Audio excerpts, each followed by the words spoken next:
João Cunha, estou aqui com o diretor do Diário Insular, o Dr. José Lourenço, para concluir a série de entrevistas do aniversário do blog em concreto.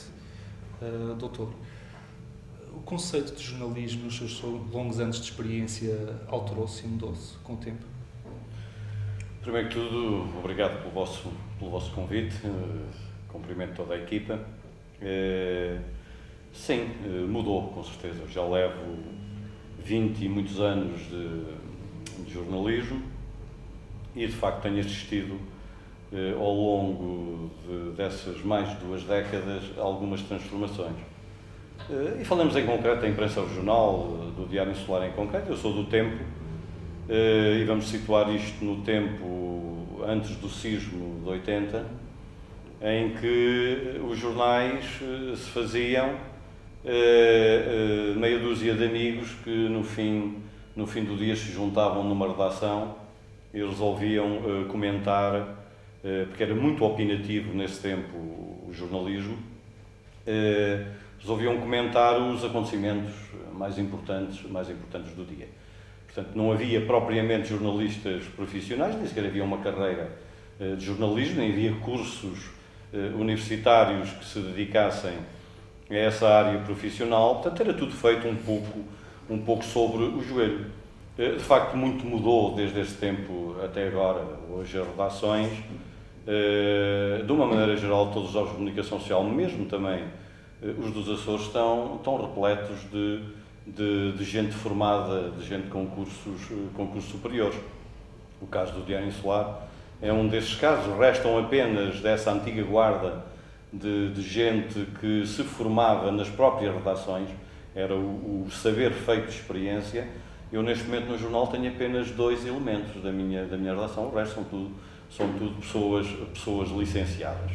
Com isso, também, com esse maior profissionalismo, implicou também algumas alterações no próprio conceito de jornalismo, porventura mais ciência social, do que era. Dou-lhe um exemplo, separando estas 2 épocas, confundia-se muito antes o que era notícia e o que era opinião. O jornalista tinha a tendência de fazer opinião ao mesmo tempo que estava a narrar um facto. Hoje, com a formação e com enfim, todo o pensamento à volta do jornalismo, essa distinção é mais feita. Ou seja, hoje um jornalista, quando faz notícias, está a fazer notícias. Quando necessita de exprimir a sua opinião, mas falo em momentos separados e em espaços completamente separados. O leitor não pode estar a ler uma notícia completamente eivada de opiniões. Nós temos que oferecer o que é notícia e temos que oferecer o que é opinião. Portanto, isso tem evoluído muito ao longo do tempo. Exato, e de certo modo tem acompanhado, se calhar, um pouco a evolução das novas tecnologias. A gente vê que, no seu tempo, quando começou, a notícia era criada para ser digerida pelo público. Era pré-feita, lida, digerida, e as pessoas consideravam-se informadas. Hoje em dia, se calhar, existe uma democratização, não é, da informação. Já se constrói uma notícia como uma pedra de fundação, onde as pessoas, com os seus comentários e com a troca de informações, já constroem sobre ela, talvez. Sim, com certeza que o advento das novas tecnologias, enfim, das redes sociais, por exemplo, dos blogs, fundamentalmente, tornaram a notícia mais dinâmica.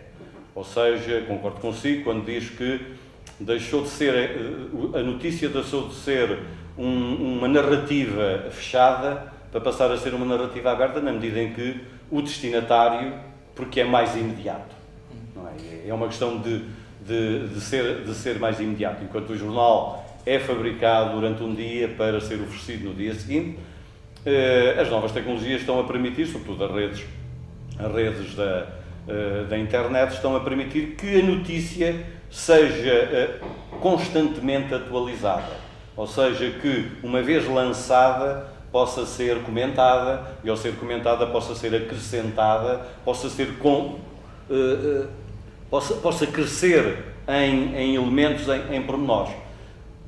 Concordo plenamente com isso e vejo as enormes vantagens das novas tecnologias, mas também tem uma série de perigos, que se calhar nós poderíamos falar deles se estiver de acordo. Sim, claro. Eu vejo alguns perigos, porque o jornalismo é uma ciência social e tem regras, tem balizas, tem códigos deontológicos que não podem ser ultrapassados. E por isso é que há cursos superiores, enfim, que habilitam profissionais ao exercício. Portanto, há regras que não podem ser ultrapassadas.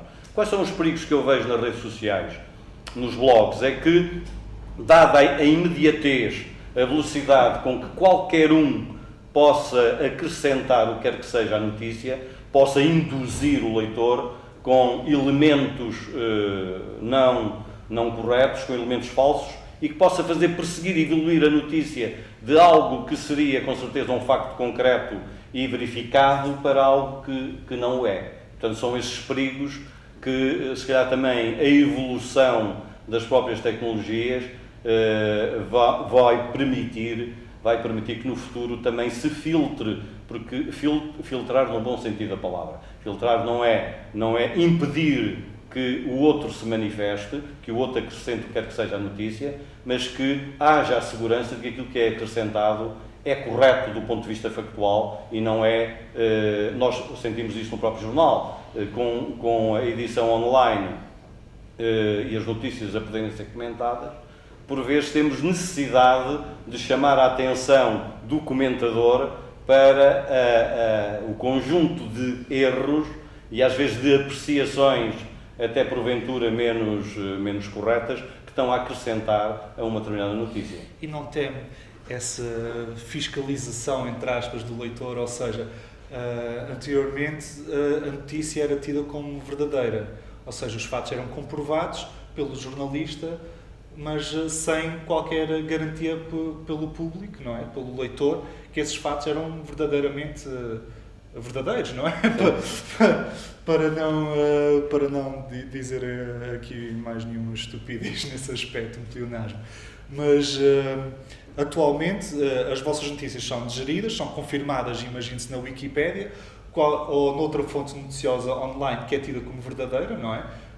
As pessoas hoje em dia, qualquer coisa que leem online, vão confirmar se realmente os fatos estão corretos ou se realmente o jornalista tem as suas bases bem feitas, porque eu vejo frequentemente, pessoalmente, eu vejo alguma coisa escrita no Diário Insular, vou confirmar esses dados e vou confirmar se o jornalista realmente estava bem informado. Anteriormente isso não acontecia, não havia essa fiscalização por parte do público. Isso não coloca mais pressão no trabalho do jornalista? Não, mas isso é positivo. Isso é positivo, ou seja, o jornalismo, pela sua própria essência, é feito do cruzamento de fontes. Quantas mais fontes existirem, quantas mais opções, quanta mais fiscalização, entre aspas, existir do trabalho, mais perfeito, porventura, poderá sair esse mesmo trabalho. Portanto, aí estamos perfeitamente de acordo. Não é o escrutínio do público destinatário que preocupa o jornalismo, nem penso que era isso que nós nos estávamos a referir aqui. O que nós estávamos a referir aqui é o seguinte: dada a velocidade, e vivemos na sociedade da comunicação, e as redes sociais e tudo o que os blogs permitem que a informação transite de uma forma assustadora. Isto foi a grande evolução. Enquanto eu a notícia que tive a escrever no meu jornal há minutos atrás, só amanhã, em princípio, ou pelo menos depois da meia-noite, é que vai chegar ao leitor, essa mesma notícia veiculada através do blog, por exemplo, através desse meio, ela é imediatamente, é possível escrutiná-la imediatamente, é possível contrariá-la, é possível verificá-la. Isso é um dado positivo? Claro que é. Quanto mais fontes, quanto mais destinatários verificarem o trabalho do outro, só ajuda a que o trabalho seja mais perfeito. Se me diz que isso não existia no passado e que foram as tecnologias, as novas tecnologias que vieram a permiti-lo, estamos em perfeito acordo. Os perigos que eu vejo é que aqueles que acrescentam, aqueles que postam notícias na internet, ou bem intencionadamente ou mal intencionadamente, na medida em que eles próprios não são escrutináveis quantas vezes, e nós sabemos que grande parte destas redes sociais estão invadidas por anónimos. Aliás, grande parte dos comentários nos blogs são anónimos, não é? Das notícias, nas próprias notícias da edição online do Diário Insular, a esmagadora maioria são feitas sob o anonimato. E todos nós sabemos que anonimato significa desresponsabilização, significa até intenções menos corretas, e são esses perigos que ainda não se encontrou uma forma de também eles próprios serem escrutináveis. Exato. E por vezes, ou seja, é possível veicular má informação, com a mesma garantia de que essa má informação vai ser consumida. Um jornalista tem consequências se isso acontecer, não é? Tem o seu código deontológico, tem a sua carteira profissional. Tem processos em tribunal. Tem processos em tribunal. Os bloggers, apesar de também terem processos em tribunal, não têm um código deontológico para seguir. Isso é um grave problema, não é? É um grave problema. É sobretudo o problema maior que eu encontro é precisamente a má informação. Porque um jornal, no seu modelo clássico, é um espaço de responsabilidade, ou seja, pode ser responsabilizado, porque as notícias veiculadas têm um rosto, têm um autor, têm uma direção que pode ser responsabilizada inclusivamente criminalmente. Portanto, automaticamente as notícias veiculadas por profissionais acarretam todo esse peso da responsabilidade. O que eu vejo nas redes sociais às vezes é um bocadinho de responsabilização, porque atrás do anonimato pode vir má informação, que pode ser consumida como se fosse boa. Certo, até pegando nesse ponto de vista do anonimato, a gente vê que, por exemplo, o Facebook e o Google+, a nova rede social da Google, estão a fazer uma força enorme para tornar a identidade verdadeira das pessoas como a identidade dos seus perfis e dos seus comentários. Isso talvez poderá ajudar a credibilizar um pouco e a responsabilizar um pouco as ações das pessoas, não é? Sem dúvida, eu penso que temos que caminhar para isso.